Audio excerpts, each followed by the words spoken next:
বিসমিল্লাহির রহমানির রহিম। পরম করুণাময় ও অসীম দয়ালু আল্লাহর নামে শুরু। আসসালামু আলাইকুম ওয়া রাহমাতুল্লাহি ওয়া বারাকাতুহু। ইন্নাল হামদালিল্লাহ নাহমাদুহু ওয়া নাস্তাঈনুহু ওয়া নাস্তাগফিরুহ ওয়া নাউযু বিল্লাহি মিন শুরুরি আনফুসিনা ওয়া মিন সাইয়্যাতি আমালিনা। মান ইয়াহদিহিল্লাহু ফালা মুদিল্লা লাহু ওয়া মান ইউদ্লিল ফালা হাদিয়া লাহু। ওয়া আশহাদু আল লা ইলাহা ইল্লাল্লাহু ওয়াহদাহু লা শারীকা লাহু ওয়া আশহাদু আন্না মুহাম্মাদান আবদুহু ওয়া রাসূলুহু। সাল্লাল্লাহু তাআলা আলাইহি ওয়া আলা আলিহি ওয়া সাহবিহি ওয়া সাল্লামা তাসলিমান কাসীরা। ইয়া আইয়ুহাল্লাযীনা আমানু তাকুল্লাহা হাক্কা তুকাতিহি ওয়া লা তামুতুন্না ইল্লা ওয়া আনতুম মুসলিমুন। ইয়া আইয়ুহান নাসু তাকু রাব্বাকুমুল্লাযী খালাকাকুম মিন নাফসিন ওয়াহিদাহ ওয়া খালাকা মিনহা যাওজাহা ওয়া বাসসা মিনহুমা রিজালান কাসীরান ওয়া নিসাআ ওয়াত্তাকুল্লাহা আল্লাযী তাসাআলুনা বিহি ওয়াল আরহাম ইন্নাল্লাহা কানা আলাইকুম রাকীবা। يا أيها الذين آمنوا اتقوا الله وقولوا قولا سديدا يصلح لكم أعمالكم ويغفر لكم ذنوبكم ومن يطع الله ورسوله فقد فاز فوزا عظيما. أما بعد فإن خير الحديث كتاب الله وخير الهدي هدي محمد صلى الله عليه وسلم وشر الأمور محدثاتها وكل محدثة بدعة وكل بدعة ضلالة وكل ضلالة في النار. أعوذ بالله من الشيطان الرجيم. فإذا فرغت فانصب وإلى ربك فارغب.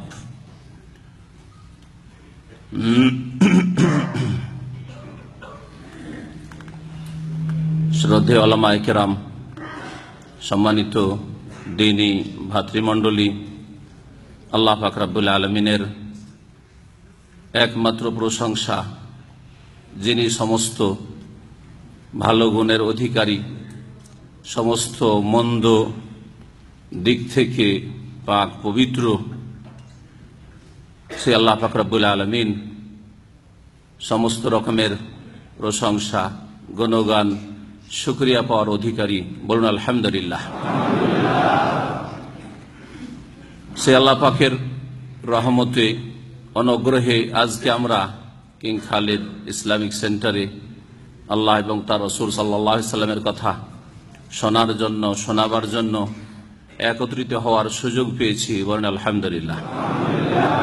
আল্লাহ পাক যেন আমাদের এই মাহফিলকে মোবারক করেন। এখান থেকে যার যেদিকে ত্রুটি আছে, ঘাটতি আছে, আল্লাহ পাক পূর্ণ করার তৌফিক দান করেন। সংশোধনের নিয়তে এখানে বসার তৌফিক দান করেন এবং সংশোধনের জীবন আল্লাহ পাক গড়ার তৌফিক দান করেন। আল্লাহ পাক আমাদের দুনিয়া আখিরাত যেন ভালো করেন। আমাদের পরিবার পরিজন, প্রত্যেক মুসলিম মুমিন মুমিনাতের আল্লাহ পাক দুনিয়া আখিরাতের যেন কল্যাণ করেন।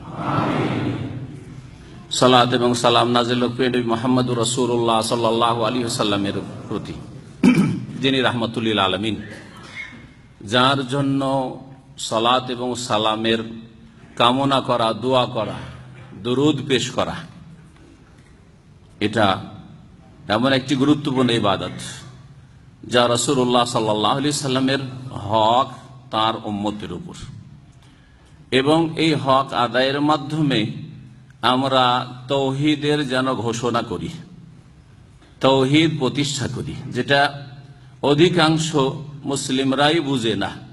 বরং অনেকেই ইসলামিক শিক্ষায় শিক্ষিত হলেও দরুদ এবং সালামের গুরুত্বপূর্ণ একটা লক্ষ্য উদ্দেশ্য হচ্ছে আল্লাহ পাকের তাওহীদের ঘোষণা করা। তাওহীদ একমাত্র আল্লাহর জন্য।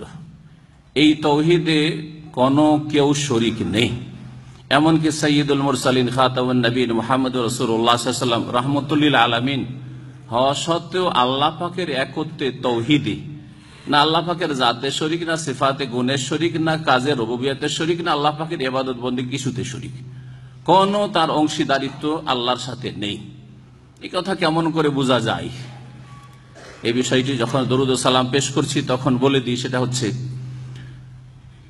যে নবী মুহাম্মদ রাসূলুল্লাহ সাল্লাল্লাহু আলাইহি সাল্লামের জন্য দরুদ এবং সালাম পাঠ করা মানে হচ্ছে তার জন্য দোয়া করা, তাই না?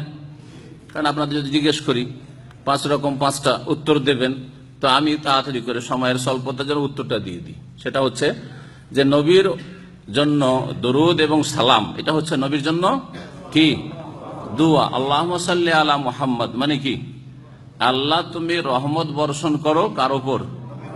মুহাম্মদ সাল্লাল্লাহু আলাইহি সাল্লামের উপর। হ্যাঁ, আসসালামু আলাইকা আইয়ুহান নবিয়্যু, হে নবী আপনার প্রতি শান্তির ধারা বর্ষিত হোক। এ হচ্ছে সালাত ও সালাম, তাই না? আত্তাহিয়াতুতে সালাম শেখানো হয়েছে, ওয়া রাহমাতুল্লাহি ওয়া বারাকাতুহু। আর দরুদ ইব্রাহিমেতে সালাত আল্লাহুম্মা সাল্লি আলা মুহাম্মদ শেখানো হয়েছে, তাই না? জি হ্যাঁ। এই যে নবী মুহাম্মদ রাসূলুল্লাহ সাল্লাল্লাহু আলাইহি ওয়াসাল্লামের জন্য সালাত এবং সালাম, আল্লাহ রহমত বর্ষণ করো, আল্লাহ শান্তি বর্ষণ করো, তাই না? এটা থেকে বোঝা যায় না যে আল্লাহ পাকের রহমতের মুখাপেক্ষী রাসূলুল্লাহ সাল্লাল্লাহু আলাইহি ওয়াসাল্লাম। এটাকে বোঝা যায় না?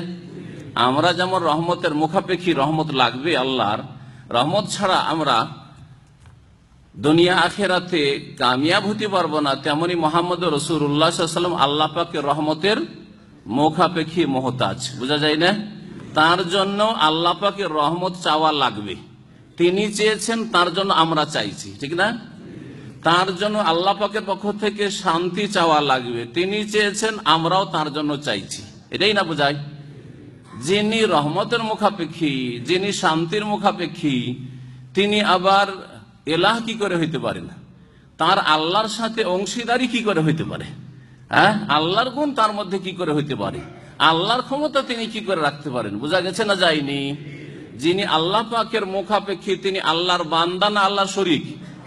আল্লাহর বান্দা। ওয়া আশহাদু আন্না মুহাম্মাদান আবদুহু ওয়া রাসূলুহু, ঠিক না? এই যদি দুরূদ থেকে আর সালাম থেকে আমরা শিক্ষা নিতাম, আর দেশে এইভাবে তাওহীদ শেখানো হইতো, তাহলে আমাদের দেশে কবর মাজার পূজা থাকতো না।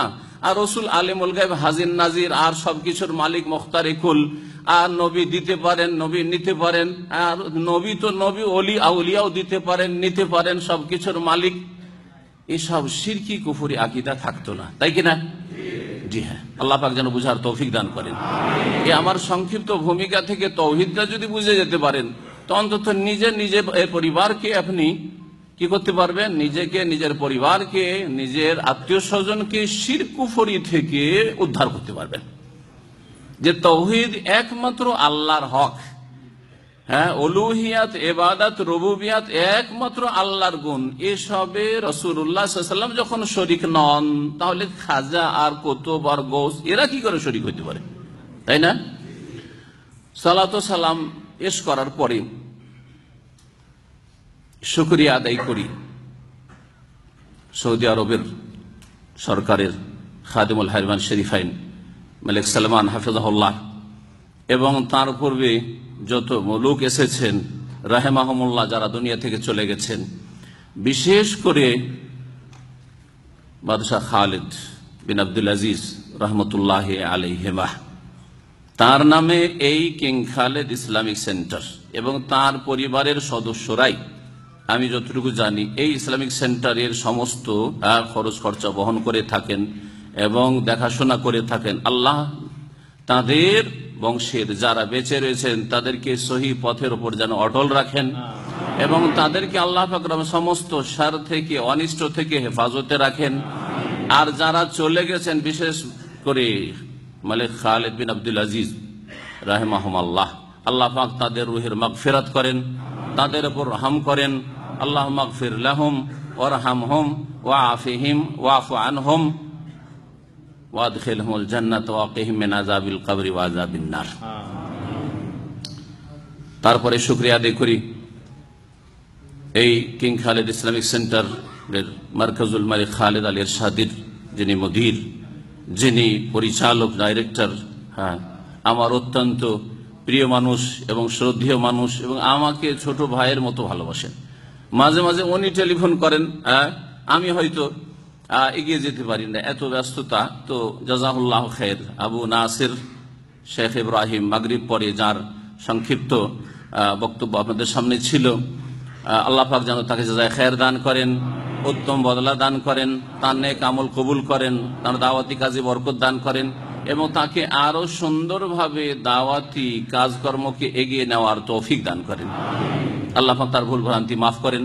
আল্লাহ পাক যতদিন রাখবেন আমাদের সকলকে সুস্থ রাখেন এবং যখন নেবেন ইমানের অবস্থায় যেন নেন এবং আল্লাহ পাক আমাদের সকলকে জান্নাতুল ফিরদৌস দান করেন। শুকরিয়া আদায় করি ইসলামিক সেন্টার আমাদের দিনী ভাই বাংলাভাষী কৌসার ভাইয়ের আল্লাহ যেন জাযায়ে খায়ের দান করেন, এবং তার সাথে বেশ কিছু দিনী ভাইরা যারা রিয়াজ এবং বিভিন্ন এলাকা থেকে তারা এই দাওয়াতি কাজে সার্বিক সহযোগিতা করেছেন। আল্লাহ পাক তাদের যেন উত্তম বদলা দান করেন, তাদের নেক আমল কবুল করেন। শুকরিয়া আদায় করি, এই শুকরিয়া আদায় না করলে অসম্পূর্ণ থাকবে। আমাদের ছোট ভাই শেখ আব্দুল ওয়াসি হাফেজাহুল্লাহ আমাদের বাম দিকে বসে আছেন, তিনি আমার ছোট ভাই 4 নম্বরের যে ছোট ভাই মদিনা থেকে সেও পাশ করেছে, তার সঙ্গী এক সময়ের ক্লাসমেট।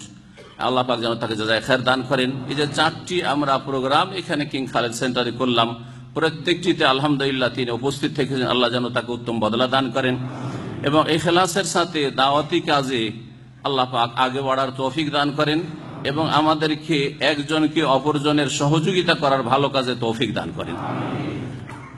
শুকরিয়া আদায় করি আপনাদের সকলের। জাযাকুমুল্লাহু খাইরান, বলেন আমিন। জি, আল্লাহ পাক আপনাদের যার যে মনের কামনা বাসনা আছে, চাহিদা আছে, আল্লাহ যেন পূরণ করে দেন। যার যে বিপদ আপদ আছে জানেন, আল্লাহ পাক যেন বালা মুসিবত আপনাদের দূর করে দেন। আল্লাহ পাক রব্বুল আপনাদেরকে সুখে রাখেন, যেখানে রাখবেন আল্লাহ পাক রিজিকে যেন বরকত দান করেন। আল্লাহ পাক ইবাদতে মনোযোগী হওয়ার তৌফিক দান করেন, আকীদা সহি গ্রহণের তৌফিক দান করেন, সহি আকীদা তাওহীদ সুন্নাতের উপর কায়েম থাকার তৌফিক দান করেন, শিরক বিদআত থেকে মুক্ত হওয়ার তৌফিক দান করেন। আল্লাহ পাক রব্বুল আলামিন হালাল রিজিকে বরকত দান করেন, হারাম রিজিক থেকে আমাকে আপনাকে সকলকে বেঁচে থাকার তৌফিক দান করেন। আমার বিষয়বস্তু হচ্ছে আত-তাফাররুগ লিল ইবাদাহ, আল্লাহর ইবাদতের জন্য অবসর হওয়া। বাংলাতে যে তর্জমা করলাম এই তর্জমা অসম্পূর্ণ তর্জমা, আর এই তর্জমা ভুল দিকেও যেতে পারে। সেই জন্য এই আমার টপিকসের আজকে প্রথমে ব্যাখ্যা করব, আর তারপরে কোরআন এবং হাদিস থেকে কিছু কথা আপনাদের সামনে পেশ করব। আমার এই আলোচনা একেবারে সাধারণ লোকের জন্য প্রথমত না, প্রথমত আমার জন্য, আমার মতো এবং এইরকমই কমপক্ষে যারা নামাজি 5 ওয়াক্ত তাদের জন্য, আলেম ওলামা যারা মাদ্রাসা পড়েছেন, হাফেজ হয়েছেন, কারি সাহেব হয়েছেন, ইসলামের অনেক কিছু শিখেছেন, অথবা সৌদি আরবে এসে ইসলামী সেন্টারগুলি থেকে অনেক ইসলামের মাশাআল্লাহ শিখেছেন, তাওহীদ শিখেছেন, সুন্নাত শিখেছেন, শিরক বিদআত বুঝেছেন, অনেক জ্ঞান অর্জন করেছেন আলহামদুলিল্লাহ। বিশেষভাবে আজকের আলোচনার বিষয়বস্তু খাস লোকদের জন্য। আর তারপরে এই আলোচনা থেকে যারা আম লোক, যারা হয়তো নামাজও এখনো পুরাপুরি কায়েম করতে পারে নাই, আল্লাহ হেদায়েত দান করেন,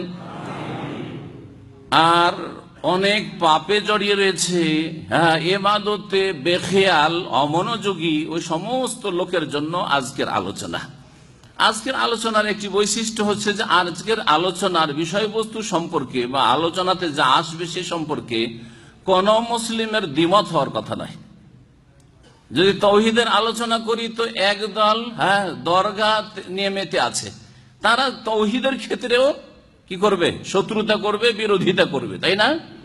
আর বলবে যে শিরক শুধু হিন্দুরা করে, আমরা করি না, আমরা কবরে সিজদা করে ও শিরক করি না, ওদের জন্য সব মাফ। তাহলে যদি তাওহীদের আলোচনা থাকতো তবু দ্বিমতের অধিকার থাকতো, কিছু ধানে চিটা থাকতো, যারা কি করত? এতে দ্বিমত করত। যদি আলোচনা করতাম সুন্নত সম্পর্কে, তো যত বিদআত করা লোকেরা আছে তারা বিরোধিতা করত। এই সুন্নতের নামে আমাদের বেদাতে হাসানাকে ভুল বলে, বেদাতে হাসানা করছি, ভালো কাজ করছি, তাই না? তো তারা বিরোধিতা করত। এইরকম বহু আলোচনা আছে যেগুলোতে ইখতিলাফ আছে, সে ফিকার মাসলা হোক অথবা আকীদার বিষয় হোক, সেগুলি বিষয় যদি হইতো তাহলে কি থাকতো আমাদের মাঝে? কারো না কারো, যে কোনো মুসলিমের বিরোধ থাকতো, ইখতিলাফ থাকতো। কিন্তু আজকের যে বিষয়বস্তু, সেই বিষয়ে কোনো মুসলিমের বিরোধ থাকার কথা না, ইখতিলাফ মতানৈক্য থাকার কথা না। সেটা হচ্ছে ইবাদতের জন্য আপনাকে ফ্রি হইতে হবে, অবসর হইতে হবে। ইবাদতের জন্য কি হইতে হবে? ফ্রি হইতে হবে। ফ্রি হইতে হবে এই জন্য বললাম যে আজকাল লোকেরা ফ্রি শব্দটা বেশি ব্যবহার করে। ভাই ব্যস্ত নাকি? না না ভাই ফ্রি আছি, বলেন। তার মানে আপনার জন্য ফ্রি আছি, তাই না? বলতে চাইছেন যে আমার ব্যস্ততা বড় কথা নাই, আপনি যা বলতে চাইছেন তার জন্য আমি পুরো ফ্রি আছি, অবসর আছি। এই অর্থে ইবাদতের জন্য ফ্রি হওয়া, অবসর, আতাফাররুগ লিইবাদাতিল্লাহ, আল্লাহর ইবাদতের জন্য একবারে ফুল ফ্রি হইতে হবে। খুব সংক্ষেপে আজকে বিষয়বস্তুর উদ্দেশ্য বুঝাচ্ছি আপনাকে, যে আপনি কি ইবাদতের জন্য ফুল ফ্রি, একবার ফুল অবসর, সম্পূর্ণ অবসর, নাকি দুনিয়ার সমস্ত কাজকর্ম সেরে নিজের গরজ, নিজের বিবির গরজ, ছেলে মেয়ের গরজ, আর চিকিৎসার গরজ, আর হাট বাজারের গরজ, সব ঘুমের গরজ, দুনিয়ার সমস্ত গরজ শেষ করার পরে যদি সম্ভব হয়, যদি অবসর মনে করেন, তাহলে কিছু এলেম শিখলাম, এলেম শিখা সবচেয়ে বড় ইবাদত, তাই না? আল্লাহ সম্পর্কে, আল্লাহর দ্বীন সম্পর্কে, আল্লাহ রাসূল সাল্লাল্লাহু আলাইহি সাল্লাম সম্পর্কে এলেম হাসিল করা সর্বপ্রথম ইবাদত। কারণ এলেম জানবেন তাহলে তো আমল করবেন। নামাজ পড়তে জানেন না তো নামাজ পড়ে কি হবে? ভুল নামাজ পড়বেন। তাহলে নামাজ পড়ার আগে নামাজের এলম হাসিল করা ফরজ। লা ইলাহা ইল্লাল্লাহ সাক্ষী দেওয়ার আগে লা ইলাহা ইল্লাল্লাহর অর্থ, তার দাবি, তার শর্ত সম্পর্কে জানা ফরজ। জি, রোজা রাখার আগে, সামনে রমজান আসছে, সিয়াম আসছে, রোজা রাখার আগে রোজার নিয়ম কানুন জানা ফরজ। না রোজার দিনে আপনি রোজা ভঙ্গ করতে থাকবেন, ভাবছেন যে আমি তো রোজা রাখছি, তাই না? জাকাত দেওয়ার আগে জাকাতের নিয়ম কানুন জানা ফরজ। না এমনি জাকাত দিতে আগে শুরু করে দেন, পরে মাসলা জিজ্ঞেস করবেন? হজ করার আগে হজ জানা ফরজ, উমরা করার আগে উমরা জানা ফরজ, না হজ উমরা করে আইসে মাসলা জিজ্ঞেস করবেন? একটু দেরিতে জবাব দেন, কারণ আপনারা মনে হয় হজ করে এসে আর উমরা করে এসে মাসলা জিজ্ঞেস করেন, তাই না? ভুল বলছে নাকি? অনেকে আছেন, আপনারা জি না বলেন, কিন্তু অনেকে আছেন, আপনি স্বীকার করেন আর না করেন, অনেকে আছেন হজ করতে গেছে দেখা দেখি, সবাই যা করবে আমিও তাই করব। উমরা করতে গেছে কিছুই জানে না, দেখা দেখি ডানে বামে এদিক ওদিক দেখার পরে যে যা করে তাই করে, যে যেখানে চুমা দেয় ওখানে চুমা দেয়। করতে করতে চুল কাটা ছেড়ে দিয়ে চলে এসছে। অনেকে 14 পাক দিয়ে চলে এসছে, 14টা রাউন্ড সাফা মারোয়াই। তারপরে এসে জিজ্ঞেস করছে যে শেখ আমি চুল কাটাকে ছেড়ে দিয়ে চলে এসছি, যে আমি যে ওই 14টা চক্কর দিয়েছি। তা আমি তাদের বলি যে আগে জানবেন না, এখন এসে জানবেন? আরে বাবা, আপনি উমরায় যাওয়ার আগে এই মশলাগুলো জেনে যেতে হবে যে 14 চক্কর আসা যাওয়া একটা, না আসলে একটা যাওয়া একটা, আপনাকে জানতে হবে সাফা মারোয়াই। বুঝা গেছে কিনা? জি হ্যাঁ। কিন্তু হজ উমরার ক্ষেত্রে স্বীকার করেন আর না করেন, আমাদের মুসলিম সমাজে অনেক লোক আছে, অনেক, অধিকাংশ বললে বাড়াবাড়ি হবে না, যারা না জেনে হজ উমরা করতে যায়। কারণ হজ উমরার জন্য নামাজও লাগে না ওদের। ওরা যারা এইরকম ভুলগুলো করে আসে, হজ উমরার জন্য নামাজও লাগে না, নামাজ ঠিক নেই কিন্তু হজ উমরা করতে যাচ্ছে, রোজা ঠিক নেই কিন্তু হজ উমরা যাচ্ছে, দেশে গিয়ে বলবে আর ফেসবুকে দিবে যে আমি এই উমরায় আছি, এই হজে আছি, ইহরামের কাপড়ে আছি। আস্তাগফিরুল্লাহ ওয়া আতুবু ইলাইহি। বুঝতে পেরেছেন? এইসব করবে, যার ফলে আগে হজ করে আসে, আগে উমরা করে আসে, আর তারপরে মিনাতে রাত থাকেনি, পাথর একদিন মারেনি, ও মুজদালিফায় রাত থাকে নাই, আর ইত্যাদি ইত্যাদি কি করেছে না করেছে, এইসব মাসলা এসে হজ থেকে ফিরে আসার পর জিজ্ঞেস করে না করে না? এটা ভুল না? আগে এলেম না আগে আমল? আগে এলেম তারপরে আমল। ভালো করে মনে হয়, বাবুল ইলমি ক্বাবলাল কওলি ওয়াল আমাল। ইমাম বুখারী রাহমাতুল্লাহ বলছেন এলেম আগে শিখতে হবে, কথা বলার আগে, মুখ থেকে কথা বের করার আগে জানতে হবে যে কথাটা ঠিক না ভুল। কোন কাজ শুরু করার আগে জানতে হবে যে কাজটা ঠিক না ভুল, আপনাকে জানতে হবে। আল্লাহ পাক যেন তৌফিক দান করেন। বলছিলাম যে প্রথম ইবাদত হচ্ছে এলেম শিখা, আর তারপরে হচ্ছে আমল করা। আমলের মধ্যে আসবে আপনার তৌহিদ প্রতিষ্ঠা করা, আমলে আসবে আপনার 5 ওয়াক্ত সালাত আদায় করা, আমলে যাকাত, আমলে আসবে আপনার সিয়াম রোজা, আমলে আসবে হজ উমরা, আমলে আসবে হিজাব পর্দা, আমলে আসবে বহু এইরকম করণীয় ইবাদত বন্দেগী আছে, ফরজ আছে, ওয়াজিব আছে, সুন্নাত মুস্তাহাব আছে, আর হারাম নাজায়েজ আর মাকরুহাত অপছন্দনীয় কথা কাজ থেকে বেঁচে থাকা আছে। এই সমস্ত ইবাদত বন্দেগীর জন্য কি করতে হবে? নিজেকে ফ্রি রাখতে হবে। যেটা সঠিক ফ্রি রাখা সেটা প্রথম বললাম। আর এক শ্রেণীর লোকেরা, অধিকাংশ মুসলিমরা ইবাদত বন্দেগীর জন্য, এলেম শেখার জন্য কখন ফ্রি হয়? দেখছে কোনো কাজ কাম নেই আর সবাই যাচ্ছে, যা একটু তামাশা দেখে আসি। কিং খালেদ সেন্টারে একটা মাহফিল আছে শুনেছি, আর কাজ কাম আজকাল এই ছুটির দিন যাই সবাই যাচ্ছে, আমি একটু ঘুরে আসি, তাই না? সব কাজ সেরে সেরে ফিরে আছেন সেই জন্য, না হলে ছুটি নেবেন না, একটা বসে বেতন কাটাবেন। আচ্ছা, ফ্রি গাড়ি পেলেন সেই জন্য 10টা রিয়াল যদি খরচ হতো, না না না না না না, খরচ করা যাবে না। জি হ্যাঁ,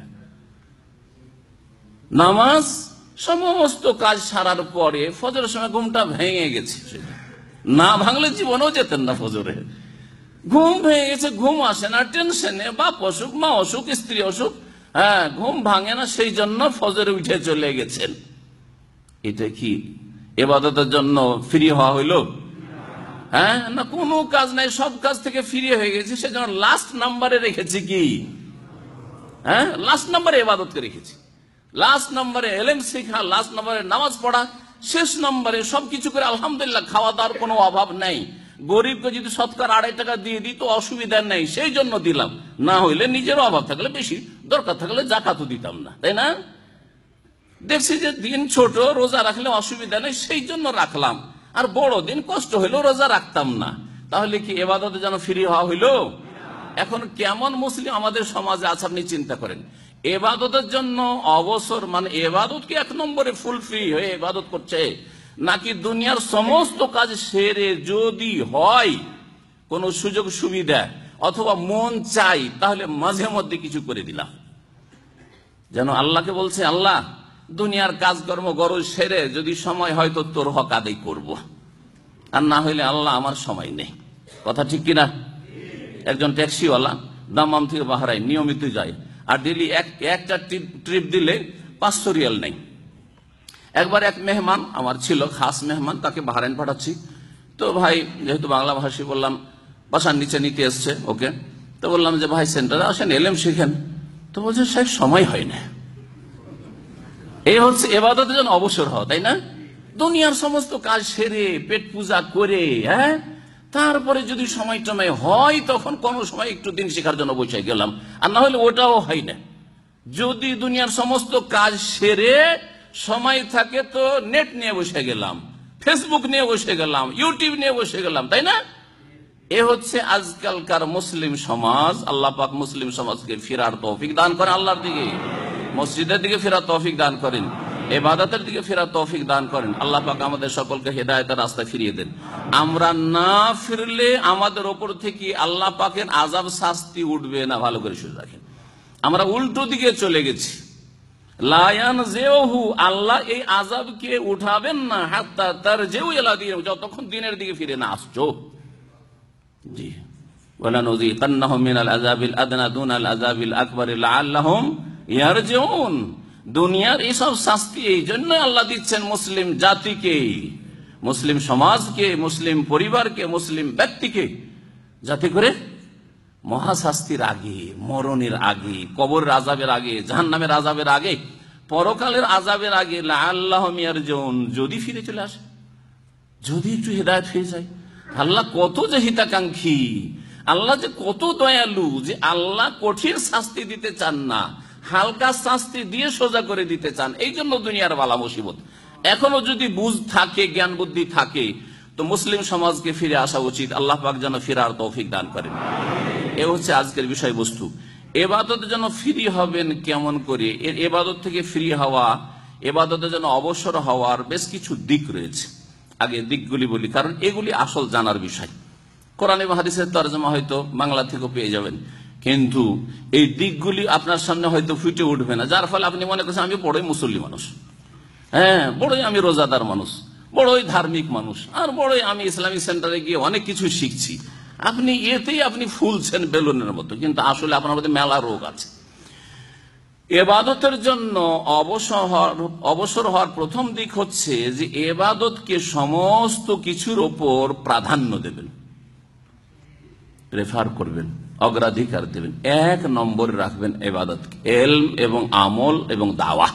সূরা আসরের দিকে আমার সম্মানিত শেখ হাফেজ কাজী জাহিদ হাফেজাহুল্লাহ ইঙ্গিত করেছেন যে সূরা আসরের যদি বাস্তবায়ন করেন তাহলে ভাগ্যবান, আর যদি সূরা আসরের উল্টো করেন তাহলে ইন্নাল ইনসানা লাফি খুসর, সর্বনাশ, সর্বনাশ, মানুষ ক্ষতি থেকে যদি উদ্ধার পেতে হয়, বাঁচতে হয়, তাহলে একমাত্র এই কাজগুলি করতে হবে। 4টি কথা আল্লাহ বর্ণনা করেছেন। একটি হচ্ছে ইলমের সাথে ঈমান, ঈমান ইল্লাল্লাযিনা আমানু মানে ইলমের সাথে ঈমান, আর তারপরে হচ্ছে নেক আমল, ফারায়েজ, ওয়াজিবাত, সুন্নাত, মুস্তাহাব, আর হারাম নাজায়েজ থেকে বেঁচে থাকা, আর তারপরে ওয়াতাওয়াসাউ বিল হক, দাওয়াত দেওয়া। আপনি নিজে ঠিক হয়েছেন, আপনার স্ত্রীকে ঠিক করেন, আপনার বাপ মা ঠিক না থাকে তাদেরকে ঠিক করার চেষ্টা করেন, ছেলে মেয়েকে সত্যিকার মুসলিম বানান। এই চিন্তা যেন আপনার সবচেয়ে বড় চিন্তা থাকে, এটা সবকিছুর আগে যেন থাকে। এবাদতকে আপনি 1 নম্বরে রাখবেন। আর এবাদত বললাম যে সূরা আসরের বাস্তবায়ন করা হচ্ছে এবাদত। দাওয়াত দিতে গিয়ে ধৈর্য ধরতে হবে, কারণ মার খেতে হইতে পারে, গাল খেতে হইতে পারে, আর মেলা রকমের মন্তব্য করতে পারে, ক্রিটিসাইজ করতে পারে। যত কাজ করবে, যত হরকত করবেন, তত বরকত হবে আল্লাহর দিনের জন্য, আর তত দুশ্মন বাড়বে। এটা বাস্তব সত্য। নবী সাল্লাল্লাহু আলাইহি ওয়াসাল্লাম মক্কাতে 40 বছর পর্যন্ত হরকত করেননি, কারণ আল্লাহ করতে বলেননি, জানতেন না কিছু, তাই না? নবী তো হননি, সেজন্য কোনো দুশ্মন ছিল না। আর যখন মক্কায় হরকত করা শুরু করলেন আল্লাহর দিনের জন্য, তখন দুশ্মন বাড়তে শুরু হইল। আর যত হরকত বাড়তে শুরু হলো, তত বরকত আল্লাহ দিল, তত দুশ্মনও বাড়তে শুরু হইলো। হইলো কি হইলো না? মক্কায় প্রথম শুধু মক্কার লোক আর মক্কার আশেপাশের লোক, বংশের লোকেরা শত্রু ছিল, কিন্তু মদিনায় যাওয়ার পরে মুনাফিকরা শত্রু হইল, মুনাফিক শত্রু জন্মিল। তারপরে ওই রোম সাম্রাজ্যের শত্রু, তারপরে পারস্য সাম্রাজ্যের শত্রু, বহু শত্রু, দেশের শত্রু চাইতে বা এলাকার শত্রু চাইতে বাইরের শত্রু, বড় বড় শত্রু। যত বেশি কাজ করবেন তত দুশ্মন হবে। যদি আপনি ভয় করেন এত লোককে, লোকের মন্তব্য শুনতে পারবো না আর গাল খেতে পারবো না, তো আল্লাহ বলছেন ওয়াতাওয়াসাউ বিস সাবর, ধৈর্য ধরতে হবে। ধৈর্য ধরো না তুমি, কাজ হবে না। বলছিলাম যে এবাদতের জন্য অবসর হওয়ার 1 নম্বর হচ্ছে এবাদতকে কয় নম্বরে রাখবেন? এখন এই কথাগুলিকে ফিট করেন। আপনার রাতে ঘুম 1 নম্বরে না ফজরের নামাজ 1 নম্বরে? যদি এই কথা আমল করে যেতে পারেন, তাহলে আজকের মাহফিল কামিয়াব, আপনার জিন্দেগি কামিয়াব। আর যদি আপনি শুধু শোনেন যে শাইখ কেমন বলে, খুব ভালোই বললো, অমুক শাইখ এই বললো সেই বললো, তো এই সব কাজে সময় নষ্ট করে লাভ নেই, কোনো লাভ নেই। জিন্দেগির ইসলাহ করুন, সংশোধন করুন, একটি কথা শিখেন, আমল করেন। 1 নম্বরে আপনার ইবাদত থাকবে। আমার নামাজ আগে, তারপরে দুনিয়া। আমার দিন আগে, আখিরাত আগে, জান্নাত আগে, তারপরে অন্য কিছু। জি হ্যাঁ, তারপরে পরিবার, তারপরে আমার সংসার, তারপরে আমার চাকরি, তারপরে আমার রোজা আগে, তারপরে ডিউটি। বেতন কাটবে কাটুক, আমি ভারী কাজ করতে পারছি না, সুতরাং আমি আগে রোজা ঠিক রাখবো, তারপর আবার ডিউটি করবো। ডিউটি বেতন কেটে নেবে, 200 টাকা কেটে নেবে, সেই জন্য আমি রোজা রাখবো না। তাহলে কোথায় আপনি ইবাদতের জন্য অবসর হয়েছেন? আপনি দুনিয়া পেট পূজার জন্য অবসর হয়েছেন। 2 নম্বর দিক হচ্ছে ইবাদতের জন্য অবসর হওয়ার, যে ইবাদতের ক্ষেত্রে আপনি আগ্রহী হবেন, অনুরাগী হবেন, ইবাদতের দিকে এমন ধাবিত হবেন যে আপনার সব সময়ের মানসিক শারীরিক ব্যস্ততা যেন ইবাদত। জোহর পড়ে আসলে আসরের চিন্তা, আসর পড়ে আসলে কখন আবার মসজিদে যাওয়ার সুযোগ, মাগরিবের চিন্তা, মাগরিব পড়ে আসলে আবার এশার চিন্তা, যে কখন এশার আজান হবে, ধান্দা লাগা আছে আপনার। এটাই আপনার সকলে সাগের, এটাই আপনার ব্যস্ততা। জি, এশার পরে শুয়েছেন, ঘুমার আগে সবচেয়ে বড় চিন্তা ফজরে কেমন করে জাগবো, কি তরিকাতে জাগবো। অ্যালার্ম দিয়ে, এই রকমের আওয়াজের অ্যালার্ম দিয়ে জাগতে পারবো কি পারবো না, না কাউকে বলে রাখবো, নাকি বাড়িতে স্ত্রীকে বলে রাখবো যে আমার ফজরের সময় তোমার সকাল 7টা বা 8টা বাজে, 3 ঘন্টার পার্থক্য, সুতরাং তুমি কল দিতে থাকবে, যতক্ষণ পর্যন্ত আমি না উঠেছি ছাড়বে না। কেন করতে পারি না এগুলো? পারি না। কয়জন করছেন? কয়জন স্ত্রীকে এরকম বলে রাখছেন? আমি জানি আমার দিনী ভাইদের কি কিছু আছে হাতে গোনা, যাদের স্ত্রীরা বাংলাদেশ থেকে ডেইলি ফজরে কল দেয়, আগে উঠো বলা আছে ওর, যতক্ষণ না উঠবো ততক্ষণ পর্যন্ত শুধু কেটে দিলে ছাড়বে না, রিসিভ করবে, হ্যাঁ উঠে গেছি, বাথরুমে যাচ্ছি, তাহলে ছাড়বা। সুবহানাল্লাহ, এইরকম হইতে হবে।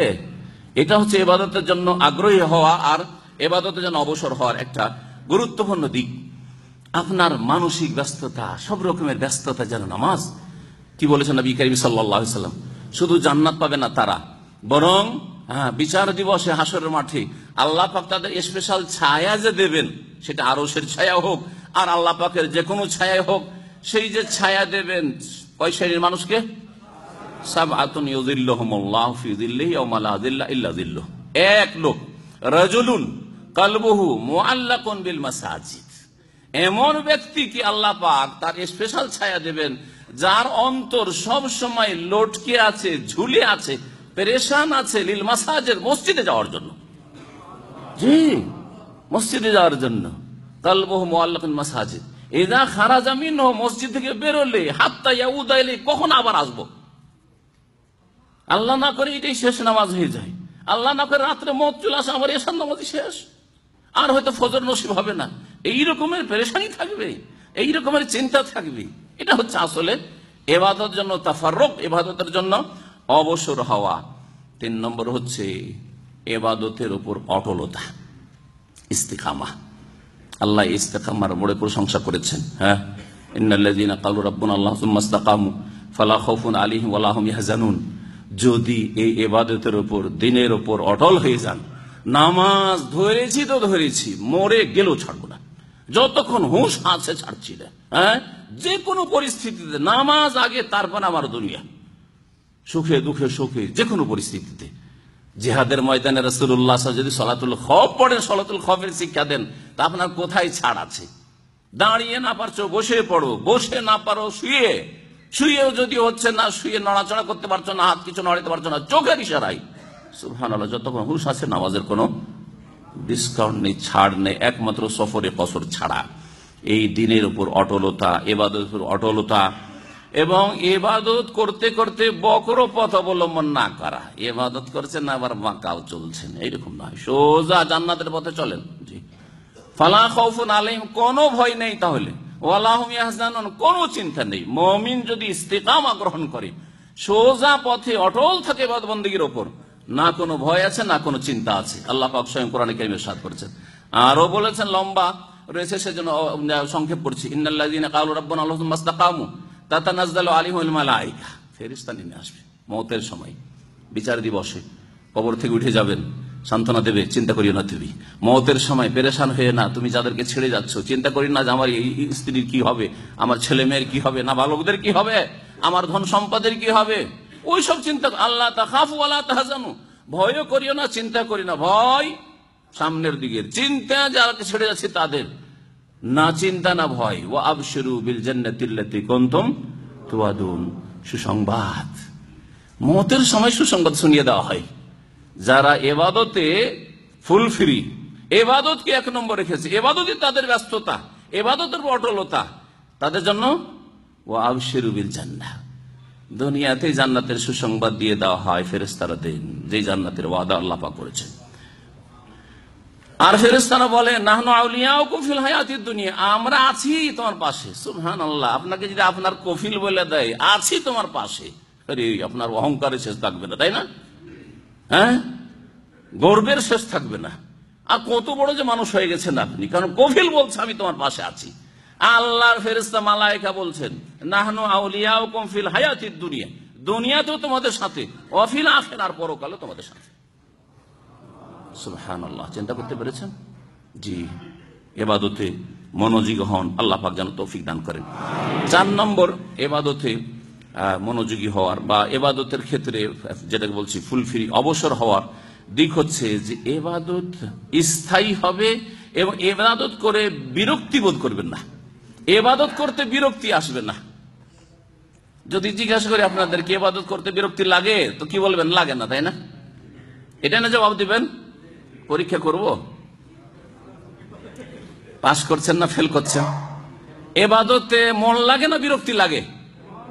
মন লাগে। আজ আওয়াজটা আস্তে এসছে, কারণ দুর্বলতা আমাদের অনেক আছে, ঠিক না? এখন শুনেন ভালো করে, একটা উদাহরণ দিই তাহলে বুঝবেন। ইবাদতে যে কত মন লাগে, যদি তাহাজ্জুদ আপনাকে আজকে থেকে ধরিয়ে দিয়ে পরীক্ষা করার জন্য, তাহাজ্জুদ পড়েন আধা ঘন্টা, ভাই অনেক কষ্ট, রাত ছোট, আবার আধা ঘন্টা উঠে তাহাজ্জুদ পড়তে হবে, তাই না? ঠিক কিনা? আচ্ছা, ওইটা বাদ দিলাম। দিনে কোনো ওজিফা দিচ্ছি আপনাকে, দিনে 1 পারা কোরআন পড়েন। 1 পারা কোরআন পড়তে কতক্ষণ সময় লাগবে? একবার আস্তে ধীরেও যদি পড়েন তো 18 থেকে 20 মিনিট লাগবে। ওর চাইতে বেশি তাড়াহুড়া করবেন না। জি, ওর চাইতে তাড়াহুড়া করবেন না। 20 মিনিটে এক পারা মোটামুটি শেষ হয়ে যাবে। এক মিনিটে এক পৃষ্ঠা, 20 পৃষ্ঠা এক পারা, তাই না? এক জুজ। এক পারা কোরআন পড়েন ডেইলি, আপনাকে দিলাম, 2-4 দিন চালাবেন, শেখ বলেছে তো আজকে থেকে শুরুই করি হয়তো। আর তারপরে তখন কি করবেন? কেটে পড়বেন, মাস সালামা, তাই না? ঠিক না?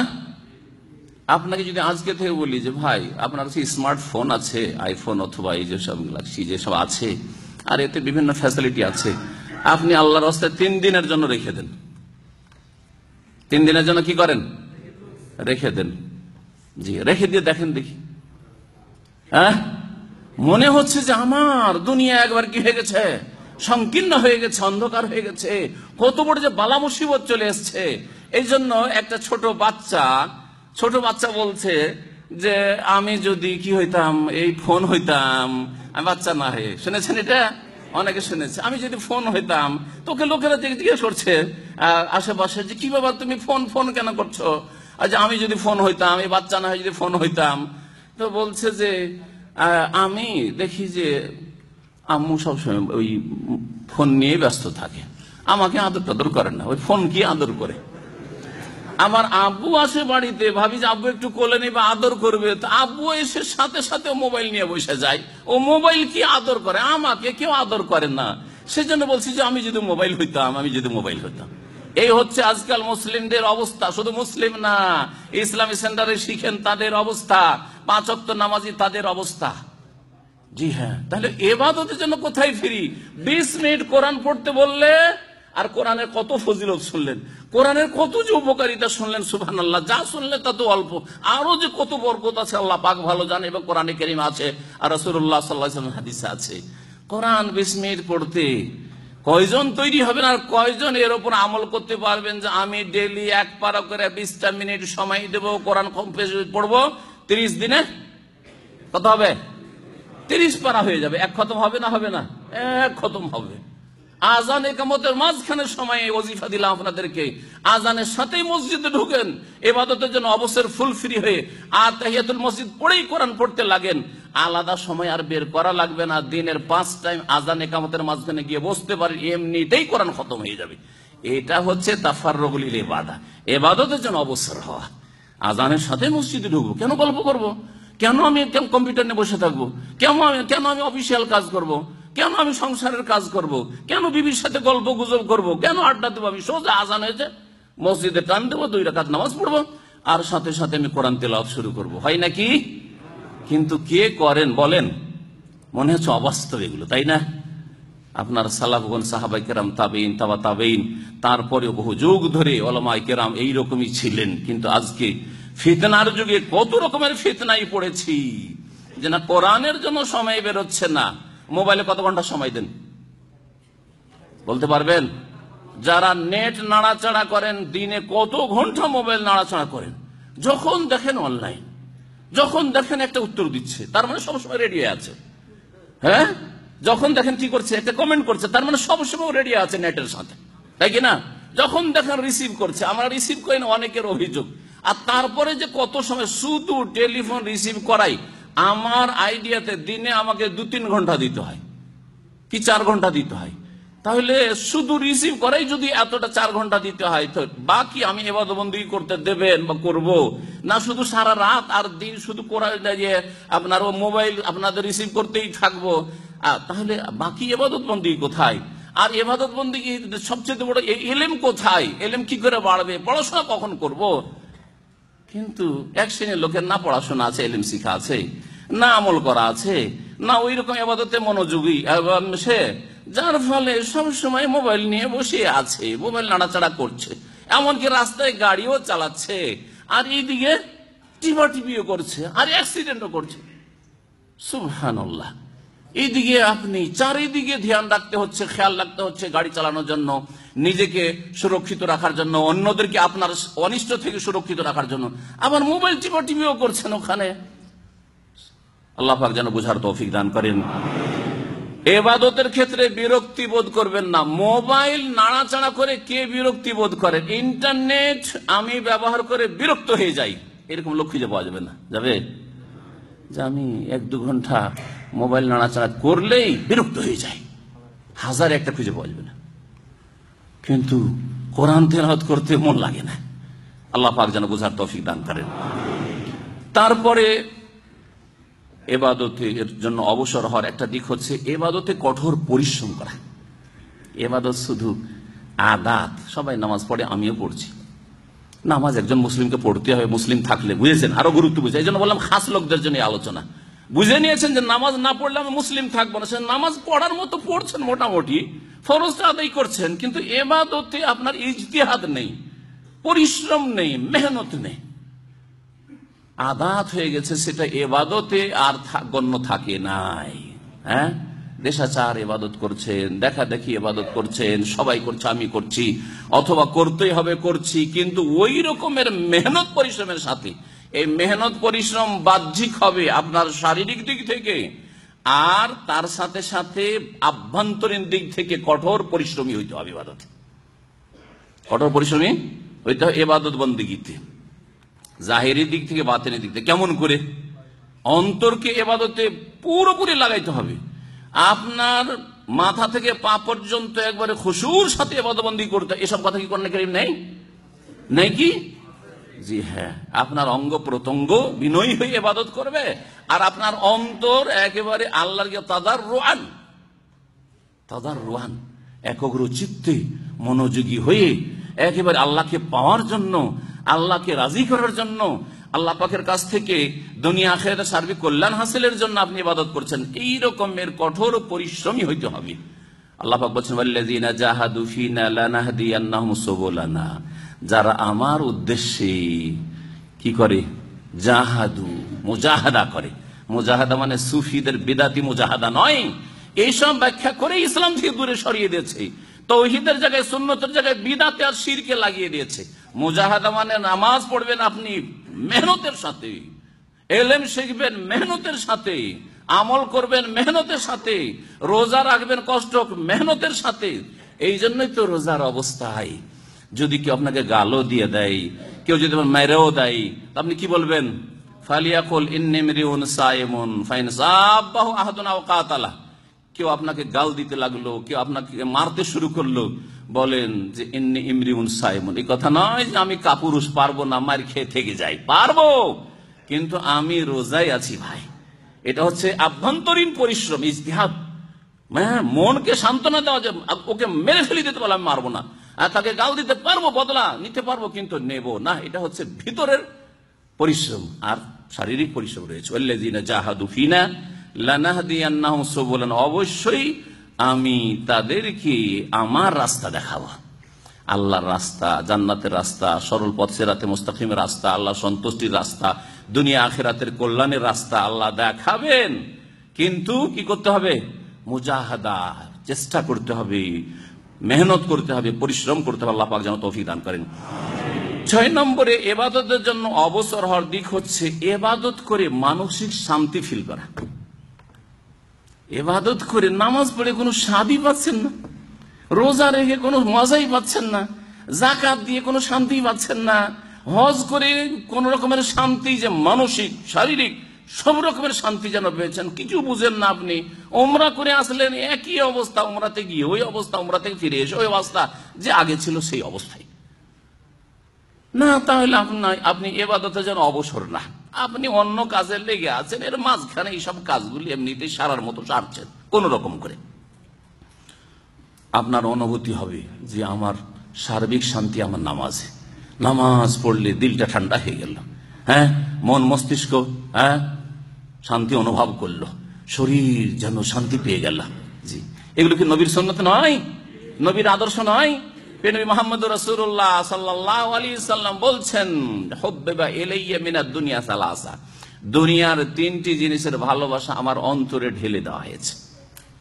আন-নিসাউ, স্ত্রীদের ভালোবাসা, স্ত্রীকে ভালোবাসবেন, ভালোবাসার মতো ভালোবাসবেন, যেই ভালোবাসা আল্লাহ পাক দিতে বলে সেই ভালোবাসা। কিন্তু স্ত্রীকে ভালোবাসতে গিয়ে ফজর গায়েব, স্ত্রীকে ভালোবাসতে ওকে রাজি করতে গিয়ে দাড়ি গায়েব, দাড়ির পারমিশন পাচ্ছি না, স্ত্রী দিচ্ছেন না, এটা চলবে না, ঠিক না? হ্যাঁ, চলবে। স্ত্রীকে বেশি ভালোবাসি সেজন্য বাপ মায়ের হক মেরে দিলাম, স্ত্রীকে বেশি ভালোবাসি সেজন্য ভাইদেরকে আর বোনদেরকে দিতে দিচ্ছে না, খরচ করতে দিচ্ছে না ওদের অভাব, এইটা চলবে না। স্ত্রীর যতটা হক আছে ততটা হক দিয়ে ভালোবাসা। নবী সাল্লাল্লাহু আলাইহি ওয়াসাল্লাম বলছেন, স্ত্রীর ভালোবাসা আমার অন্তরে ঢেলে দেওয়া হয়েছে, অতীব এবং সুগন্ধি খুশবুর ভালোবাসা আমার অন্তরে ঢেলে দেওয়া হয়েছে। কিন্তু এর চাইতে বড় ভালোবাসা, যাতে মানসিক শান্তি হয়, চক্ষু শীতল হয়, নয়ন জুড়ায়, সেটা হচ্ছে ওয়াজুইলাত কুররাতু আইনি ফিস সালাহ। আমার চক্ষুকে শীতল করা হয়েছে কিসে? ফিস সালাতে, নামাজ পড়াতে। নামাজ পড়লে চক্ষু ঠান্ডা হয়। ছেলে মেয়ে স্ত্রী দেখে চক্ষু ঠান্ডা হয় না, তাদের ভালোবাসা আছে অন্তরে, কিন্তু নামাজ পড়লে চক্ষু ঠান্ডা হয়, মন জুড়ায়, মনে শান্তি হাসিল হয়।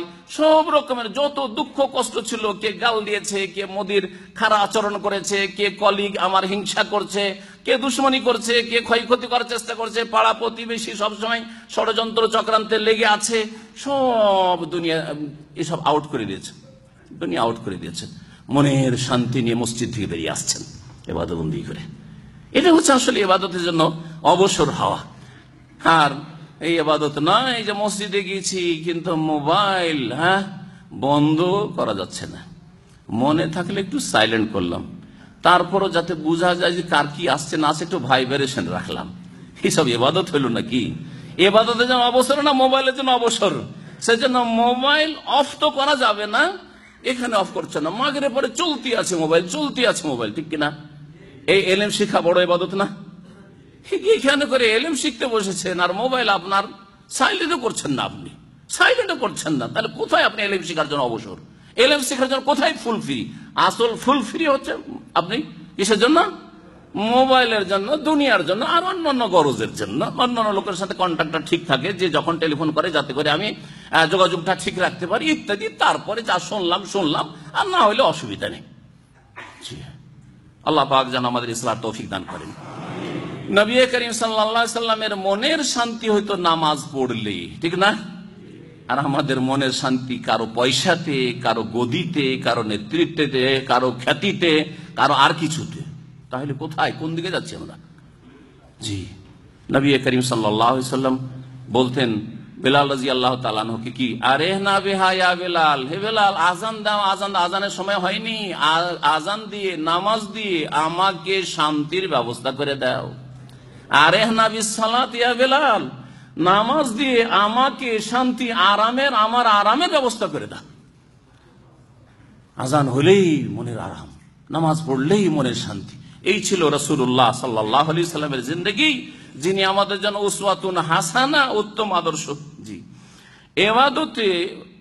এবাদতের জন্য অবসর হওয়ার একটা দিক হচ্ছে, এটা দিয়ে শেষ করছি, কথা লম্বা হয়ে গেছে, কিন্তু আল্লাহ পাক যেন আমাদের সকলের ইসলাহ করেন। সেটা হচ্ছে যে এবাদতে একেবারে ডুবে যাওয়া, মনোযোগী হওয়া, এমন ভাবে যে আশেপাশে কি হচ্ছে খবর রাখি না। এই স্তরে যদি পৌঁছিতে পারেন, এটা অসম্ভব কিছু না, তাহলে জানবেন যে সত্যিকার আপনি মমিন হইতে পেরেছেন, সত্যিকার মমিন মুসলিম আপনি হতে পেরেছেন। কেমন বলছি? এটা তো অসম্ভব কথা। নামাজ পড়ছি আর আশেপাশে কি হচ্ছে না হচ্ছে, কে কি বলছে না বলছে আমরা শুনছি না, এরকম কি হচ্ছে? হে ইবাদতে হয় না। এখানে এলেম শিখছেন, দিন শুনছেন, আর আশেপাশে কেউ বলছে, তখন এই দিক থেকে চট করে ওই দিকে তাকাইতে শুরু করছেন না? একটা লোক যদি ওখান থেকে ছবি নেওয়া শুরু করে, তো আমার কথা বাদ দিয়ে ওকে দেখা শুরু করছে, ওই লোকটা কে রে, ওর দিকে দেখা শুরু করছেন। তো কোথায় আপনি ইবাদতে মনোযোগী? নামাজের ভিতরে নামাজ পড়ছি এবং মসজিদে যদি একটা হালকাও কোথাও সারা শব্দ হয়, সব টের পাচ্ছি, তাহলে কোথায় নামাজে ডুবতে পেরেছি আমরা? কোথায় ইবাদতে আমরা ইবাদতের গভীরতাতে যেতে পেরেছি? বলবেন যে এটা তো অসম্ভব। আমি বললেন যে আপনার মোবাইলে তো অসম্ভব হয় না, বুঝলেন? মোবাইলে কল ধরে থাকিয়েন, কথা বলছেন কারোর সাথে, আর পাশে আরেকটা লোক খোঁচা দিয়েছে, কিছু বলছে, আপনার সাথে বলতে চাইছে, এই কথাটা বলে দাও, এই কথাটা বলে দাও। অধিকাংশ লোক কিন্তু শুনি না, শুনি। এইদিকে এমন ভাবে ডুবেছি, মনোযোগী হয়েছি যে এর কথা শোনায় ব্যস্ত, এর কথা শুনি না। আরে কি বলছে? হয়তো টের পাচ্ছেন যে কি বলতে চাইছে, কিন্তু তার কথা আপনার মগজে ঢুকে না, কারণ মগজ ডুবিয়ে দিয়েছেন এই মোবাইলে, ঠিক কিনা? না বুঝেন না বিষয়টা?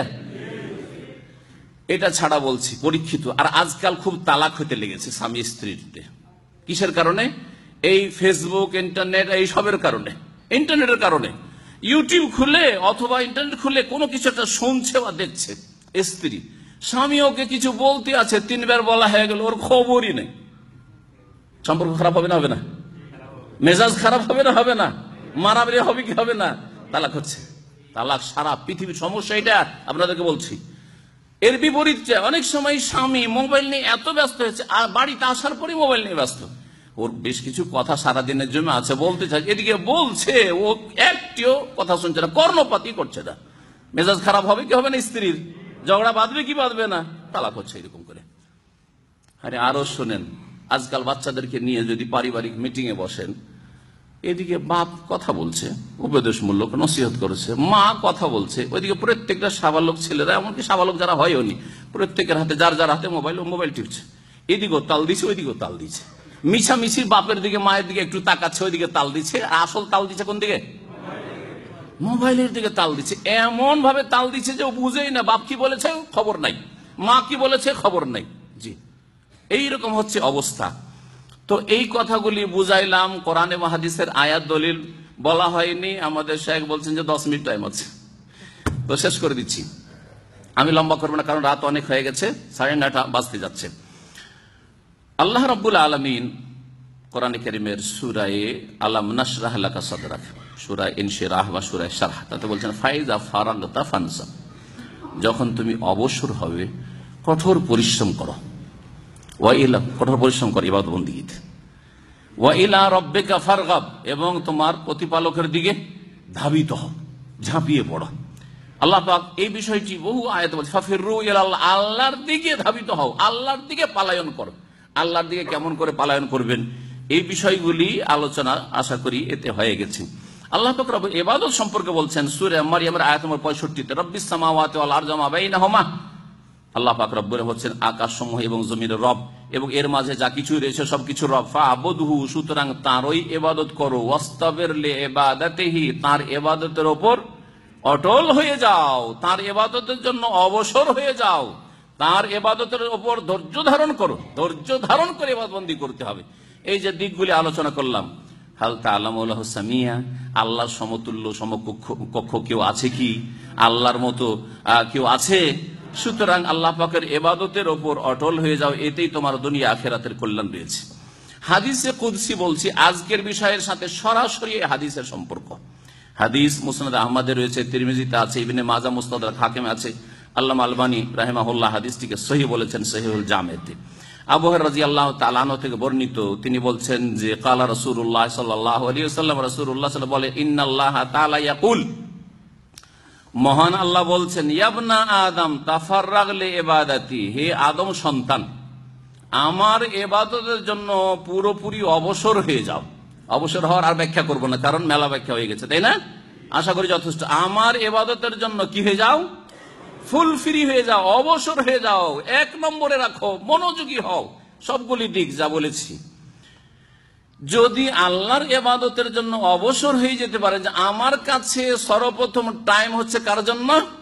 আল্লাহর ইবাদতের জন্য, তারপরে স্ত্রীর জন্য, তারপরে ছেলেমেয়ের জন্য, তারপরে দুনিয়ার জন্য, রুজি রোজগারের জন্য, তাহলে কি আমলা সাদরাকা গিনান, তাহলে তোমার সিনাকে, তোমার অন্তরকে সচ্ছলতা দিয়ে ভর্তি করে দেব, অন্তর ধনী হয়ে যাবে, যা আছে তাতেই সবচেয়ে বড় ধনী সুখী আপনি। আর কি হয়ে যাবে? ও আসুদ্দ ফাকরাকা, তোমার অভাবকে আমি শেষ করে দেব, কোনো অভাব থাকবে না। আল্লাহ রুজির দায়িত্ব নিচ্ছেন আসমান থেকে, অফিস সামাই রিজকুকুম, তিনি বন্টন করছেন, কারো হাতে রাখেননি, না হয় জালেমরা দিত না, 9-6 করে দিত, তাই না? আল্লাহ স্বয়ং দিতে চাইছেন এবং বলছেন যে তোমার অভাব দূর করে দেব, তুমি কি করো?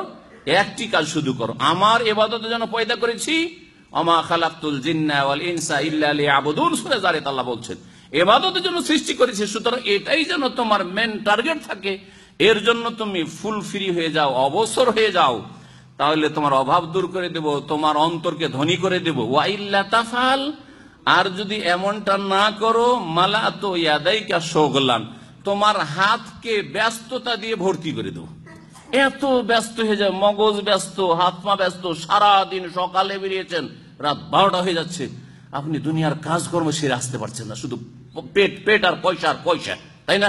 আজকাল কি জীবনটা এরকম হয়নি? গ্রামের লোকের চাইতে শহরের জীবনের ব্যস্ততা দেখেন, আর ছোট শহর চাইতে টাউন চাইতে সিটির ব্যস্ততা দেখেন। সারা দিন শুধু ব্যস্ত আর ব্যস্ত, ব্যস্ত আর ব্যস্ত। স্ত্রীকে সময় দিতে পারে না, বাচ্চাদেরকে সময় দিতে পারে না, আর আল্লাহকে তো সময় দিতেই পারে না, ঠিক কিনা? এইরকম যদি করো তাহলে তোমার হাতকে ব্যস্ততা দিয়ে ভর্তি করে দেব, ওয়ালাম আসুদ্দা ফাক রাখা, আর তোমার অভাবকে আমি কখনো দূর করব না। আল্লাহ পাক যেন আমাদের হুঁশ করার তৌফিক দান করেন, ইসলার তৌফিক দান করেন। আর একটি হাদিস শোনাই, এর সাথে অত্যন্ত গাঢ়ভাবে জড়িত। আনাস বিন মালিক রাদিয়াল্লাহু তাআলা আনহু থেকে বর্ণিত, ক্বালা রাসূলুল্লাহ সাল্লাল্লাহু আলাইহি ওয়াসাল্লাম, রাসূলুল্লাহ সাল্লাল্লাহু আলাইহি ওয়াসাল্লাম বলছেন, মান কানাতিল আখিরাতু হাম্মাহু, যদি কারো পরকাল লক্ষ্য উদ্দেশ্য হয়, চিন্তা হচ্ছে আমার আখিরাত কেমন করে ভালো হবে, চিন্তা হচ্ছে আমার আখিরাত পরকাল কেমন করে ভালো হবে, এইটা যদি করতে পারেন, জাআলাল্লাহু গিনাহু ফি কলবিহি, আল্লাহ তার অন্তরে সচ্ছলতা দিয়ে দিবেন, অন্তর অভাব মুক্ত, যা আছে তাতেই সুখী, এক পয়সার জন্য কারো দ্বারস্থ হবেন না আপনি। আল্লাহ অন্তরকে ধনী করে দেবেন। আর কি করবেন? 1 নম্বর। 2 নম্বর, জামালাহু শামলাহু, তার সমস্ত কাজকর্মকে সুষ্ঠু করে দেবেন, সুষ্ঠুভাবে পরিচালিত করে। সব কাজ চলছে, মাশাআল্লাহ, পরিবার ঠিক আছে, ছেলে মেয়েরাও ঠিক আছে, শিক্ষা দীক্ষাও ঠিক আছে, চাকরিও ঠিক আছে, রোজি রোজগারও ঠিক আছে, আলহামদুলিল্লাহ, বাড়ি থেকে বেরোচ্ছি নিরাপদ, আসছি নিরাপদ, সব জায়গায় আলহামদুলিল্লাহ আল্লাহ পাক রব্বুল আলামিন সহিহ সালামত রেখেছেন। এইটা করবেন। ওয়া আতাতহুদ দুনিয়া ওয়া হিয়া রাগিমা, আর দুনিয়া তার কাছে এসে লুটিয়ে পড়বে, পায়ের তলায় দুনিয়া তার লুটিয়ে পড়বে। কি করতে হবে? শুধু আখিরাতকে টার্গেট বানাইতে হবে। আমার পরকাল কি করে সুন্দর হবে, আমি জান্নাত কি করে লাভ করব, আল্লাহকে কি করে রাজি করব, এই উদ্দেশ্য হইতে হবে। আর যদি এটা না করেন, অমান কানাতিদ দুনিয়া হাম্মাহু, আর কারো দুনিয়া যদি টার্গেট বনে যায়, দুনিয়াকে লক্ষ্য উদ্দেশ্য, পয়সা, হ্যাঁ, নেতৃত্ব, রাজনীতি, হ্যাঁ, আমার খ্যাতি, আমার এই সেই, আমার ব্যস্ততা, আমার এইরকম যদি গরজ হয়ে যায়, জাআলাল্লাহু ফাকরাহু বাইনা আইনাইহি, তাহলে তার 2 চোখের সামনে আল্লাহ পাক অভাব আর অভাব দিবেন। শুধু যেখানে দেখবে শুধু অভাব, খাই মিটে না, খাই মিটে না, পেরেশানির শেষ নেই। আর কি? ওয়াফাররাকা আলাইহি শামলাহু, তার কাজকর্মকে আল্লাহ ছিন্ন ভিন্ন করে দেবেন, অবস্থাই খারাপ, যেখানে যাবে ব্যর্থ, ছেলে মেয়ে খারাপ হয়ে গেল, স্ত্রীও সোজা না, বাপ মায়ের সাথে সম্পর্ক ভালো না, পাড়া প্রতিবেশীর সাথেও পেরেশানি, আর সব রকমের বালা মুসিবত। এদিকে কর্মক্ষেত্রে গেল, ওখানেও টেনশন। ফাররাকাল্লাহু শামলাহু, আল্লাহ পাক তার কাজকর্মকে ছিন্ন ভিন্ন করে দেবেন। ওয়ালাম ইয়াতিহি মিনাদ দুনিয়া ইল্লা মা কুদ্দিরা লাহু বা মা কুতিবা লাহু, এবং দুনিয়ার অতটাই আসবে যতটা তার ভাগ্যে লেখা আছে, ওর বেশি আসবে না। অত হাত পা মেরে আর লাভ নেই। হাদিস তিরমিজিতে রয়েছে, এবং হাদিসটিকে আল্লামা আলবানী সিলসিলা সহিহাতে সহিহ বলেছেন। নবী মুহাম্মদ রাসূলুল্লাহ সাল্লাল্লাহু আলাইহি ওয়াসাল্লামের একটি হাদিস দিয়ে আলোচনার শেষের দিকে যাচ্ছি। প্রিয় নবী সাল্লাল্লাহু আলাইহি ওয়াসাল্লাম বলছেন, সহিহ মুসলিমের হাদিস, কাদ আফলাহা মান আসলাম, কেউ যদি মুসলিম হয়ে যায় তাহলে সে সফল কাম হয়ে গেল। বলেন আলহামদুলিল্লাহ। আপনারা সকলে মুসলিম, তাই না? আলহামদুলিল্লাহ। কিন্তু সত্যিকার অর্থে মুসলিম হইতে হবে। 3টি কথা বলেছেন, এই 3টি গুণ নিজের মধ্যে তৈরি করার চেষ্টা করেন। কাদ আফলাহা মান আসলামা, যে মুসলিম হইল, যে আল্লাহর দিনের সামনে, আল্লাহর আদেশ নিষেধের সামনে আত্মসমর্পণ করলো, সেই ব্যক্তি কামিয়াব হয়ে গেল, সফল হয়ে গেল, সার্বিক কল্যাণ। আফলাহ, হাইয়া আলাল ফালাহ যে ডাকা হয়। জি। আর কি? ও রোজেকা কাফাফান, এবং তাকে রিজিক দেওয়া হয়েছে চলার মতো। 5 বছর 10 বছর খাবেন বসে, এইরকম না। আমাদের তো অধিকাংশ লোকের এরকম আছে, তাই না? খাওয়ার মতো অনেক করে ফেলেছেন না। রোজেকা কাফাফান, মাসিক যা বেতন আসছে বা ইনকাম হয়ে আসছে, সেটা দিয়ে আপনার সংসার চলে যাচ্ছে, কাজকর্ম চলে যাচ্ছে, কামিয়াব হবেন, যথেষ্ট। কালকের চিন্তা করতে হয় না। আজকে রাত্রে শুইছেন, কালকের জন্য আছে, আবার পরশুর জন্য কালকে ব্যবস্থা হবে। রোজেকা কাফাফান, বেশি না, চলার মতো তাকে দেওয়া হয়েছে। ওয়া কান্নাহুল্লাহ বিমা আতাহা, আল্লাহ যা কিছু দিয়েছেন তাতে তার মনে পরিতৃপ্তি আছে, মনে শান্তি আছে, আর খাই ভাব নেই যে ওকে বেশি দিয়েছে, ও বেশি পেয়েছে, আমি একেবারে গরিব, আমি একেবারে অভাব, কিছুই করতে পারলাম না, ওই সব কথা না। আলহামদুলিল্লাহ, মনে কি আছে? শান্তি আছে, তৃপ্তি আছে। আল্লাহ শুকরিয়া, আল্লাহ যা দিয়েছেন তাতে শুকরিয়া। আলহামদুলিল্লাহ, অনেক লোকের চাইতে আমরা ভালো আছি। ভালো নেই? আলহামদুলিল্লাহ, এখানে আপনারা আসতে পেরেছেন। অনেকে হাসপাতালে মাসকে মাস শুয়ে আছে, ঠিক না? অনেকে চলে গেছে দুনিয়া থেকে, আপনাকে আল্লাহ আরো আমল করার সুযোগ দিয়েছেন। আপনার সামনে হয়তো বহু রমজান আল্লাহ পাক দিবেন, হ্যাঁ, বহু নামাজ পড়ে আল্লাহ পাক সুযোগ দেবেন। অনেকে দুনিয়া থেকে চলে গেছে, অনেকের হেদায়েত নসিব হয়নি। জি, অনেকে সৌদি আরবে এসে এখান থেকে খালি হাতে বিদায় চলে গেছে। জি, কয়েক সপ্তাহ আগে পত্রিকাতে পড়লাম, এক লোক হাইল এয়ারপোর্টে নেমেছে। এয়ারপোর্টে নেমে তাকে 4 ঘন্টা বাই রোডে যেতে হবে কফিলের কাছে। সুবহানাল্লাহ, 6 লাখ টাকা খরচ করে এসছে। আসলে রাস্তাতে অ্যাক্সিডেন্ট, সাথে সাথে মারা গেছে। অ্যাক্সিডেন্ট, 6 লাখ টাকা খরচ করে সাথে সাথে অ্যাক্সিডেন্ট, মারা গেছে। পত্রিকাতে ছড়িয়ে গেছে খবর। আপনি বলেন তার সাথে কত ভালো, আপনি কত ভালো, যা খরচ করে উঠিয়ে নিয়েছেন, অনেক কিছুই করেছেন। বলেন আলহামদুলিল্লাহ, আলহামদুলিল্লাহ। আল্লাহ যেন দিনের ওপর চলার তৌফিক দান করেন আর এবাদতে মনোযোগী হওয়ার তৌফিক দান করেন। এবাদতে যদি মনোযোগী না হন তাহলে সর্বনাশ হয়ে যাবে। যে দুনিয়ামুখী হবে, দুনিয়াও বেশি কিছু পাবে না, বরবাদ হয়ে যাবে। আসরের একটি নামাজ, এই সম্পর্কে বলি, আসরের একটি নামাজ যদি ছাড়েন কোনদিন, তাহলে যদি এই বরবাদি হয়, তাহলে যারা ফজর পড়ে না তাদের কত বরবাদি, সর্বনাশ। চিন্তা করুন আপনি। এই হাদিসটি আপনাদেরকে শোনাই, অত্যন্ত গুরুত্বপূর্ণ হাদিস, সহিহ বুখারী মুসলিম রয়েছে। প্রিয় মুহাম্মদ রাসূলুল্লাহ সাল্লাল্লাহু আলাইহি ওয়াসাল্লাম বলছেন যে আল্লাযী তাফুতুহুল আসর, যার আসরের নামাজ ছুটে যায়, আসরের নামাজ ছুটে গেল, ঘুম দিল টান, আর আসরের জামাত ছেড়ে দিল, ওয়াক্ত চলে গেল, এরকম করলো, পড়লোই না, অথবা মাগরিব পরে পড়লো, অথবা সূর্যের পরে একটু আগে পড়ছে, মুনাফিকের নামাজ পড়ছে, অলসতার নামাজ, নামে মাত্র নামাজ, নামাজের মতো নামাজ পড়ে না, না জামাত না ওয়াক্ত, এসবের খেয়াল নেই। যার আসরের নামাজ ছুটে গেল, ছেড়ে দিল, ফাকান্নামা ওতেরা আহলুহু ওয়া মালুহু, সেই ব্যক্তির যেন ধন সম্পদ এবং তার পরিবার, স্ত্রী, ছেলে মেয়ে সবকিছুই ধ্বংস হয়ে গেল। এমনি কথা, যেমন তেমন কথা। একটা আসরের নামাজ ছাড়লে হতে পারে আল্লাহ পাকের গজবে ধন সম্পদ ধ্বংস, আপনার পরিবার ধ্বংস, সবকিছু ধ্বংস। এটা একটা অর্থ, আল্লাহর গজব। এই গজবের হকদার আপনি হয়েছেন, সে আল্লাহ তার রহমতে কিছুদিন ছাড় দিতে পারে, হ্যাঁ, ক্ষমা করতে পারেন, সেটা আলাদা কথা। আর কেউ কেউ বলছেন যে যেমন কিয়ামতের দিন আক্ষেপটা কেমন হবে, দুনিয়াতে যদি কারো ধন সম্পদ, বাড়িঘর সব ধ্বংস হয়ে গেছে ভূমিকম্পে, স্ত্রী ছেলে মেয়ে সব মারা গেছে, একা বেঁচে আছে। সিরিয়াতে এরকম হচ্ছে না এখন, একা বেঁচে আছে, তার স্ত্রী ছেলে মেয়ে কেউ নেই। বানবন্যার সময় এরকম হয় না, ভূমিকম্প হয় না, একা সুনামিতে বেঁচে গেছে, কেমন করে, কেউ নেই, তার বংশের কেউ নেই, স্ত্রী ছেলে মেয়ে কেউ নেই, তার ধন সম্পদ টাকা পয়সা কিছু নেই, বাড়িঘর কিচ্ছু নেই, সব শেষ হয়ে গেছে। এইরকম হলে কত আক্ষেপ হইতে পারে একজন মানুষের, ঠিক না? এর চাইতে বেশি আক্ষেপ হবে কিয়ামতের দিনে ওই ব্যক্তির, যেই ব্যক্তি একদিন আসরের নামাজ ঘুমিয়ে থেকে গেছে আর ছেড়েছে।